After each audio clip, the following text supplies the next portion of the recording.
ನಮಸ್ಕಾರ ಫ್ರೆಂಡ್ಸ್, ಮತ್ತೊಮ್ಮೆ ನಿಮಗೆಲ್ಲರಿಗೂ ನನ್ನ ಚಾನಲ್ಗೆ ಸ್ವಾಗತ. ಇವತ್ತು ನಾನು ನಿಮ್ಮ ಜೊತೆ ಮೆಂತೆ ರೈಸ್ ಮನೆಯಲ್ಲಿ ಈಸಿಯಾಗಿ ತುಂಬ ಟೇಸ್ಟಿಯಾಗಿ ಹೇಗೆ ಮಾಡ್ಕೊಳ್ಳೋದು ಅಂತ ಹೇಳ್ಕೊಡ್ತೀನಿ. ನಾನಿವತ್ತು ಮೆಂತೆ ರೈಸ್ ಜೊತೆಗೆ ಮೊಸರು ಬಜ್ಜಿನ ಕೂಡ ಮಾಡಿದ್ದೀನಿ. ಸೊ ಅದು ಕೂಡ ಹೇಗೆ ಮಾಡಿದ್ದೀನಿ ಅಂತೇಳಿ ತೋರಿಸ್ಕೊಡ್ತೀನಿ. ತುಂಬಾ ರುಚಿಯಾಗಿರುತ್ತೆ ಈ ಮೆಂತೆ ರೈಸ್. ಮೆಂತೆ ಸೊಪ್ಪೆಲ್ಲ ಹೆಲ್ತಿಗೆ ತುಂಬ ಒಳ್ಳೆಯದು. ಯಾರು ತಿನ್ನೋದಿಲ್ಲ ನೋಡಿ, ಅವರು ಕೂಡ ಕೇಳಿ ಕೇಳಿ ತಿಂತಾರೆ. ಈ ಮೆಂತೆ ರೈಸ್ ಮಾಡೋ ವಿಧಾನ ಹೇಗಂತ ನೋಡ್ಕೊಳ್ಳಿ. ಸೊ ಮೆಂತೆ ರೈಸ್ ಮಾಡೋದಕ್ಕೆ ಫಸ್ಟಿಗೆ ಒಂದು ಮಿಕ್ಸಿ ಜಾರನ್ನು ತೊಗೊಂಡಿದ್ದೀನಿ. ಆ ಮಿಕ್ಸಿ ಜಾರಲ್ಲಿ ಒಂದು ಸ್ವಲ್ಪ ಶುಂಠಿನ ಹಾಕ್ಕೊಂಡಿದ್ದೀನಿ. ಅದಾದ ನಂತರ ಸ್ವಲ್ಪ ಬೆಳ್ಳುಳ್ಳಿನ ಕೂಡ ಹಾಕ್ಕೊಂಡಿದ್ದೀನಿ. ಶುಂಠಿ ಬೆಳ್ಳುಳ್ಳಿ ಪೇಸ್ಟ್ ಹಾಕೊಳ್ತಾ ಇಲ್ಲ, ಅದಕ್ಕೆ ರುಬ್ಕೊಳ್ಬೇಕಾದ್ರೆ ಶುಂಠಿ ಬೆಳ್ಳುಳ್ಳಿ, ಆಮೇಲೆ ಇವಾಗ ಸ್ವಲ್ಪ ಪುದೀನ ಸೊಪ್ಪನ್ನು ಕೂಡ ಹಾಕ್ಕೊಂಡಿದ್ದೀನಿ. ತುಂಬಾ ರುಚಿಯಾಗಿ ಇರುತ್ತೆ. ನಿಜವಾಗ್ಲೂ ಈ ಥರ ನೀವು ಮೆಂತೆ ರೈಸ್ ಮಾಡಿ ಸಖತ್ ಟೇಸ್ಟಿಯಾಗಿರುತ್ತೆ. ಅದಾದ ನಂತರ ಸ್ವಲ್ಪ ಹಸಿಮೆಣಸಿನ್ಕಾಯಿನ ಕೂಡ ಹಾಕ್ಕೊಂಡಿದ್ದೀನಿ. ಆಮೇಲೆ ಕೊತ್ತಂಬರಿ ಸೊಪ್ಪನ್ನು ಕೂಡ ಹಾಕ್ಕೊಂಡಿದ್ದೀನಿ. ತುಂಬಾ ಚೆನ್ನಾಗಿರುತ್ತೆ. ಇದ್ರ ನಂತರ ಒಂದು ಸ್ವಲ್ಪ ತೆಂಗಿನಕಾಯಿ ತುರಿನ ಹಾಕ್ಕೊಳ್ತಾ ಇದ್ದೀನಿ. ಅದರಿಂದ ಟೆಕ್ಸ್ಚರ್ ತುಂಬಾ ಚೆನ್ನಾಗಿ ಬರುತ್ತೆ. ಹಾಗೆ ತೆಂಗಿನಕಾಯಿ ಫ್ಲೇವರ್ ಕೂಡ ಬರುತ್ತೆ. ನೀವು ಕೋಕೋನಟ್ ರೈಸ್ ಎಲ್ಲ ಮಾಡಿದಾಗ ತೆಂಗಿನಕಾಯಿ ಫ್ಲೇವರ್ ಇರುತ್ತೆ ನೋಡಿ, ಅದೇ ಫ್ಲೇವರ್ ಒಂಥರ ತುಂಬ ರುಚಿಯಾಗಿ ಕೊಡುತ್ತೆ ಇದಕ್ಕೆ. ಅದಕ್ಕೋಸ್ಕರನೇ ಸ್ವಲ್ಪ ಹಾಕ್ಕೊಂಡಿದ್ದೀನಿ. ತುಂಬ ಹಾಕ್ಕೊಳ್ಳೋದೇನು ಬೇಡ, ಸ್ವಲ್ಪ ಹಾಕ್ಕೊಂಡು ಇದಕ್ಕೆ ಬೇಕಾದರೆ ಒಂದು ಸ್ವಲ್ಪ ನೀರು ಹಾಕ್ಕೊಂಡು ರುಬ್ಕೊಂಡ್ಬಿಡಿ. ಇಲ್ಲಾಂದರೆ ಡೈರೆಕ್ಟಾಗಿ ರುಬ್ಕೊಂಡ್ಬಿಡಿ ಅಷ್ಟೇ. ಜಾಸ್ತಿ ನೀರೆಲ್ಲ ಇದಕ್ಕೆ ಹಾಕ್ಕೊಳ್ಳೋದಕ್ಕೆ ಹೋಗಬೇಡಿ, ಆಮೇಲೆ ಹಾಕ್ಕೊಳ್ಳೋಣ ಎಷ್ಟು ನೀರು ಬೇಕೋ ಅಷ್ಟು. ಸೊ ಒಂದು ಸ್ವಲ್ಪ ರುಬ್ಕೊಳ್ಳೋಷ್ಟು ನೀರನ್ನು ಹಾಕ್ಕೊಂಡು ಇವಾಗ ಇದನ್ನು ಮಿಕ್ಸಿ ಜಾರಲ್ಲಿ ರುಬ್ಕೊಳ್ತೀನಿ. ಸ್ವಲ್ಪ ಫೈನ್ ಆದರೆ ಪರವಾಗಿಲ್ಲ ನೋಡಿ, ಇಷ್ಟು ರುಬ್ಕೊಳ್ಬೇಕಾಗತ್ತೆ. ಇಷ್ಟು ಚೆನ್ನಾಗಿ ಪೇಸ್ಟ್ ಮಾಡಿಕೊಂಡು ಸೊ ಇಷ್ಟು ರುಬ್ಕೊಂಡು ಇವಾಗ ರೆಡಿಯಾಗಿದೆ. ನೆಕ್ಸ್ಟ್ ಸ್ಟೆಪ್ ಬಂದುಬಿಟ್ಟು ಅಕ್ಕಿನ ತೊಗೊಳ್ತಾ ಇದ್ದೀನಿ. ಅಕ್ಕಿನ ತೊಳೆದಿಟ್ಕೊಳ್ಬೇಕಾಗತ್ತೆ. ಸೊ ಯಾವ ರೈಸ್ ಬೇಕಾದರೂ ಕೂಡ ತೊಗೊಳ್ಬೋದು.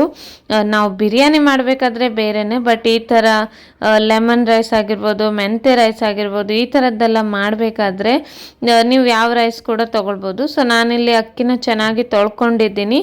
ಅದಾದ ನಂತರ ಒಂದು ಸ್ವಲ್ಪ ನೀರನ್ನು ಹಾಕಿ ಇಟ್ಕೊಳ್ತೀನಿ. ಅಂದರೆ ಸ್ವಲ್ಪ ಮಸಾಲೆ ಎಲ್ಲ ಫ್ರೈ ಆಗೋ ತನಕ ಇದು ನೆನೆಲಿ.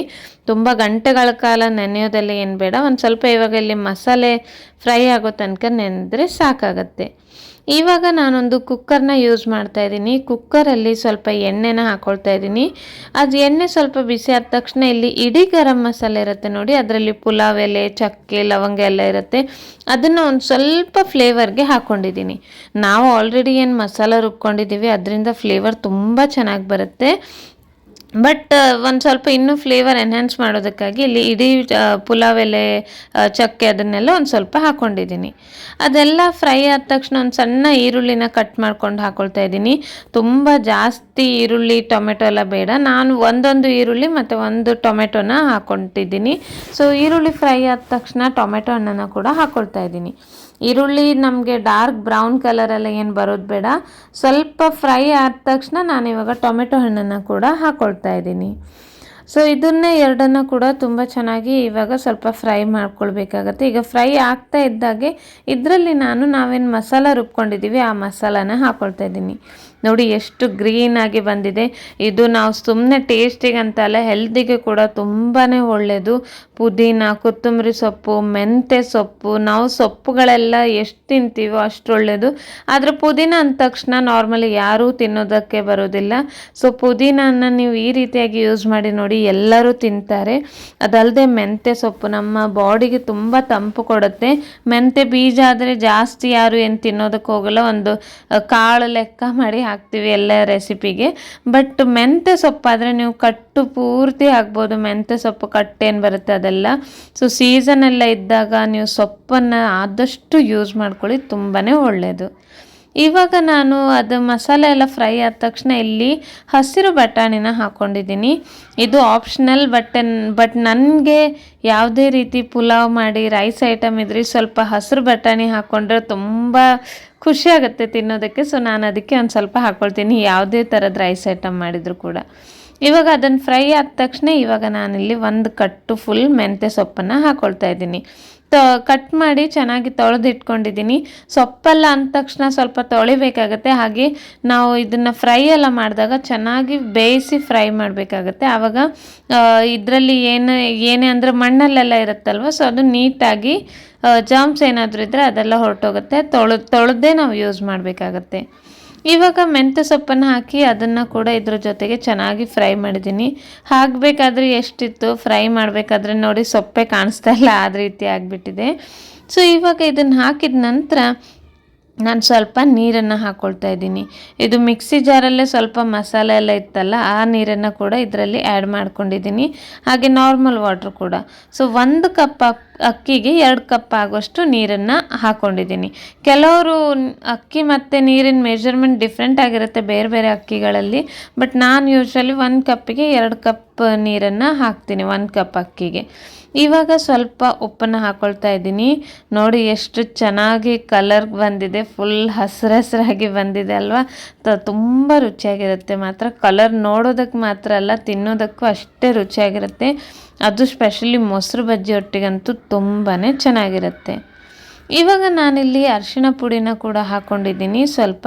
ಅದಾದ ನಂತರ ಇದನ್ನು ಚೆನ್ನಾಗಿ ಮಿಕ್ಸ್ ಮಾಡ್ಕೊಂಡಿದ್ದೀನಿ. ಅಕ್ಕಿನ ಇನ್ನೂ ಹಾಕಲಿಲ್ಲ, ಸ್ವಲ್ಪ ಹಾಕಬೇಕಾಗತ್ತೆ. ಆದರೆ ಫಸ್ಟ್ ಇದು ನೀರೆಲ್ಲ ಹಾಕಿದ ತಕ್ಷಣ ಒಂದು ಕುದಿ ಬರಲಿ ಅಂಥೇಳಿ ಹಾಗೆ ಮುಚ್ಚಿ ಇಡ್ತೀನಿ. ಇವಾಗ ನೋಡಿ 1 ಕುದಿ ಬರ್ತಾ ಇದೆ, ಸಾಕಾಗುತ್ತೆ 1 ಕುದಿ ಅಷ್ಟೇ. ನೀರು ಬಿಸಿ ಇರಲಿ ಅಂಥೇಳಿ, ಯಾಕಂದರೆ ನಾವು ಅಕ್ಕಿ ಹಾಕಿದ ತಕ್ಷಣ ತಣ್ಣಗಿರೋ ನೀರು ಹಾಕಿದ್ರೆ ಅದು ಟೆಕ್ಸ್ಚರೆಲ್ಲ ಚೇಂಜ್ ಆಗುತ್ತೆ. ಅದಕ್ಕೋಸ್ಕರನೇ ನಾನು ನೀರು ಹಾಕಿಬಿಟ್ಟು 1 ಕುದಿ ಬರೋದಕ್ಕೆ ಬಿಟ್ಕೊಂಡಿದ್ದೀನಿ. ಸೊ ಇವಾಗ 1 ಕುದಿ ಬರ್ತಾ ಇದೆ ಅಲ್ವಾ, ಸೊ ಬಂದಾಯಿತು ಆಲ್ಮೋಸ್ಟ್. ಇವಾಗ ನಾವಿಲ್ಲಿ ಅಕ್ಕಿನ ಹಾಕ್ಕೊಳ್ಬೇಕಾಗತ್ತೆ. ಸೊ ಇವಾಗ ನಾನಿಲ್ಲಿ ತೊಳೆದಿರೋ ಏನು ಅಕ್ಕಿ ಇದೆ ನೋಡಿ, ಅದನ್ನು ಹಾಕ್ಕೊಳ್ತಾ ಇದ್ದೀನಿ ಪೂರ್ತಿಯಾಗಿ. ಸೊ ನಾನು ಇದನ್ನು ಡಿನ್ನರ್ಗೆ ಮಾಡ್ತಾಯಿದ್ದೀನಿ. ಬಟ್ ಈ ಮೆಂತೆ ರೈಸ್ ಏನಿದೆ, ನೀವು ಬ್ರೇಕ್ಫಾಸ್ಟ್ ಮಾಡ್ಬೋದು, ಲಂಚ್ ಮಾಡ್ಬೋದು, ಟಿಫಿನ್ ಬಾಕ್ಸ್ಗಂತೂ ಹೇಳಿ ಮಾಡಿಸಿದ ರೆಸಿಪಿ ತುಂಬಾ ಚೆನ್ನಾಗಿರುತ್ತೆ. ನೀವು ಟಿಫಿನ್ ಬಾಕ್ಸ್ಗೆ ಅನ್ನ ಸಾಂಬಾರು ಅದು ಇದು ಅಂಥೇಳಿ 4 ಐಟಮ್ ಮಾಡೋದೇ ಬೇಡ, ಕೇವಲ ಇದು ಒಂದೇ ಮಾಡಿ ತುಂಬಾ ರುಚಿಯಾಗಿರುತ್ತೆ. ಸೊ ಇವಾಗ ಅಕ್ಕಿ ಹಾಕಿಬಿಟ್ಟು ಚೆನ್ನಾಗಿ ಮಿಕ್ಸ್ ಮಾಡಿ ಕುಕ್ಕರ್ನ 1 ಅಥವಾ 2 ವಿಷಲ್ನ ಮಾತ್ರ ಕೂಗಿಸ್ಕೊಳ್ತೀನಿ, ಜಾಸ್ತಿ ಕೂಗಿಸ್ಕೊಳ್ಳೋದಕ್ಕೆ ಹೋಗೋದಿಲ್ಲ. ಸೊ ಇಲ್ಲಿ ನಾನು 2 ವಿಷಲ್ ಕುಕ್ಕರ್ನ ಕೂಗಿಸ್ಕೊಂಡಿದ್ದೀನಿ. ಸೊ ನೋಡಿ ಬಿಸಿ ಬಿಸಿ ತೆಗೆದಿದ್ದೀನಿ, ಎಷ್ಟು ಚೆನ್ನಾಗಿ ಬಂದಿದೆ ಅಂಥೇಳಿ. ಅದು ನಿಜವಾಗ್ಲೂ ಇವಾಗ ನೋಡಿದ್ರು ಕೂಡ ಬಾಯಲ್ಲಿ ನೀರು ಬರ್ತಾ ಇದೆ. ಅಂದರೆ ನೀವು ಒಂದ್ಸಲ ಮಾಡಿ ನೋಡಿ ಎಷ್ಟು ರುಚಿಯಾಗಿರುತ್ತೆ ಅಂತ ನಿಮ್ಗೆ ಗೊತ್ತಾಗುತ್ತೆ. ತುಂಬಾ ಚೆನ್ನಾಗಿತ್ತು ಮಾತ್ರ. ಮಕ್ಕಳು ಕೂಡ ಇದನ್ನು ಇಷ್ಟಪಟ್ಟು ತಿಂದರು, ಅಷ್ಟು ಚೆನ್ನಾಗಿತ್ತು. ಇದನ್ನೇ ಇವಾಗ ಒಂದ್ಸಲ ಮಿಕ್ಸ್ ಮಾಡ್ಕೊಳ್ತೀನಿ, ಯಾಕಂದರೆ ಕುಕ್ಕರಲ್ಲಿ ಹಾಕಿದ ತಕ್ಷಣ ಮಸಾಲೆ ಎಲ್ಲ ಮೇಲ್ಗಡೆ ಇರುತ್ತಲ್ವ. ಸೊ ಅದಕ್ಕೆ ಜಸ್ಟ್ ಒಂದ್ಸಲ ಮಿಕ್ಸ್ ಮಾಡ್ಕೊಳ್ತಾ ಇದ್ದೀನಿ. ಬಿಸಿ ಹಾಗೆ ಇತ್ತು ಅದು. ಇವಾಗ ನಾನಿಲ್ಲಿ ಮೊಸರು ಬಜ್ಜಿ ಮಾಡೋದಕ್ಕೆ ರೆಡಿ ಮಾಡ್ಕೊಳ್ತಾ ಇದ್ದೀನಿ. ಮೊಸರು ಬಜ್ಜಿಗೆ ಸ್ವಲ್ಪ ಕ್ಯೂಕ್ಯುಂಬರ್ ಹಾಕ್ಕೊಂಡಿದ್ದೀನಿ, ಆಮೇಲೆ ಈರುಳ್ಳಿ, ಟೊಮೆಟೊ ಅದೆಲ್ಲನೂ ಫುಲ್ ಫೈನಾಗಿ ಚಿಕ್ಕದಾಗಿ ಕಟ್ ಮಾಡ್ಕೊಂಡಿದ್ದೀನಿ. ಇದು ಚಾಪರ್ ಬರುತ್ತಲ್ವ, ಸೊ ಅದರಿಂದನೇ ಕಟ್ ಮಾಡ್ಕೊಂಡಿದ್ದೀನಿ. ಈ ಥರ ಮೊಸರು ಬಜ್ಜಿ ಮಾಡಿದ್ರೆ ಟೇಸ್ಟ್ ಚೆನ್ನಾಗಿ ಬರುತ್ತೆ. ಸ್ವಲ್ಪ ದೊಡ್ಡ ಪೀಸಸ್ ಎಲ್ಲ ಇದ್ದರೆ ಅಷ್ಟು ಇಷ್ಟ ಆಗಲ್ಲ. ಸೊ ಅದಕ್ಕೋಸ್ಕರನೇ ಚಿಕ್ಕದಾಗಿ ಕಟ್ ಮಾಡ್ಕೊಂಡಿದ್ದೀನಿ. ಇವಾಗ ಇದಕ್ಕೆ ನಾವು ಮೊಸರು ಹಾಕ್ಕೊಳ್ಬೇಕಾಗುತ್ತೆ. ಮೊಸರು ಬಜ್ಜಿ ಅಂದರೆ ಮೊಸರು ಇರಲೇಬೇಕಲ್ವ. ಸೊ ಮೊಸರು ಎಷ್ಟು ಬೇಕಷ್ಟು ಹಾಕ್ಕೊಳ್ತಾ ಇದ್ದೀನಿ. ಜಾಸ್ತಿ ಮೊಸರಿದ್ದಷ್ಟು ಚೆನ್ನಾಗಿ ಅನಿಸುತ್ತೆ ಮೊಸರು ಬಜ್ಜಿಗೆ. ಸೊ ಮೊಸರು ಹಾಕ್ಕೊಂಡಿದ್ದೀನಿ. ಅದಾದ ನಂತರ ಸ್ವಲ್ಪ ಉಪ್ಪು ರುಚಿಗೆ ತಕ್ಕಷ್ಟು ಹಾಕ್ಕೊಳ್ತಾ ಇದ್ದೀನಿ. ನೀವು ಬೇಕಾದರೆ ಇದರಲ್ಲಿ ಹಸಿಮೆಣಸಿನ್ಕಾಯಿ, ಕೊತ್ತಂಬರಿ ಸೊಪ್ಪು ಅದನ್ನೆಲ್ಲ ಆ್ಯಡ್ ಮಾಡಿ ತುಂಬ ಚೆನ್ನಾಗಿರುತ್ತೆ. ನಾನಿಲ್ಲಿ ಉಪ್ಪು ರುಚಿಗೆ ತಕ್ಕಷ್ಟು ಆ್ಯಡ್ ಮಾಡಿಬಿಟ್ಟು ಇದನ್ನು ಮಿಕ್ಸ್ ಮಾಡ್ಕೊಳ್ತೀನಿ. ಸೊ ಮೊಸರು ಬಜ್ಜಿ ರೆಡಿಯಾಗಿಬಿಡುತ್ತೆ ಈ ಫುಲ್. ಸೊ ಈಗ ಮೊಸರು ಬಜ್ಜಿ ರೆಡಿ ಆಯಿತು. ಇದು ಮೆಂತೆ ರೈಸ್ನ ಒಂದು ಇದಕ್ಕೆ ಹಾಕಿ ಇದಕ್ಕೆ ಹಾಕಿ ನಾನು ಪ್ಲೇಟಲ್ಲಿ ನೋಡಿ ಹೀಗೆ ಹಾಕಿದರೆ ಅದೇ ಚೆನ್ನಾಗಿ ಹೋಟೆಲಲ್ಲೆಲ್ಲ ಹೇಗೆ ಕೊಡ್ತಾರೆ ನೋಡಿ, ಆ ಥರ ಸರ್ವ್ ಮಾಡ್ತಾಯಿದ್ದೀನಿ ಅಷ್ಟೇ ಸುಮ್ಮನೆ. ಸೊ ಇದ್ರ ಜೊತೆಗೆ ಇಷ್ಟು ಮೊಸರು ಬಜ್ಜಿ ಹಾಕ್ಕೊಂಡು ಊಟ ಮಾಡ್ತಾಯಿದ್ರೆ ವಾವ್, ನೆಕ್ಸ್ಟ್ ಲೆವೆಲಲ್ಲಿರುತ್ತೆ. ಬಿಸಿ ಬಿಸಿಯಾಗಿ ಮಾಡ್ಕೊಳ್ಳಿ, ತಿನ್ಕೊಳ್ಳಿ, ತುಂಬಾ ರುಚಿಯಾಗಿರುತ್ತೆ. ಕಮೆಂಟ್ ಮಾಡಿ ತಿಳಿಸಿ ನೀವು ಮಾಡಿರೋ ರೆಸಿಪಿ ಹೇಗೆ ಬಂದಿದೆ ಅಂಥೇಳಿ. ನಮ್ಮ ಮನೆಯಲ್ಲಂತೂ ಎಲ್ಲರಿಗೂ ಇಷ್ಟ ಆಯಿತು. ನಿಮ್ಮ ಮನೇಲೂ ಕೂಡ ಖಂಡಿತ ಇಷ್ಟ ಆಗುತ್ತೆ, ನಾನು ಗ್ಯಾರಂಟಿಯಾಗಿ ಹೇಳ್ತೀನಿ. ಸೊ ಖಂಡಿತವಾಗ್ಲೂ ಟ್ರೈ ಮಾಡಿ ಮತ್ತು ಕಮೆಂಟ್ ಮಾಡಿ ತಿಳಿಸಿ.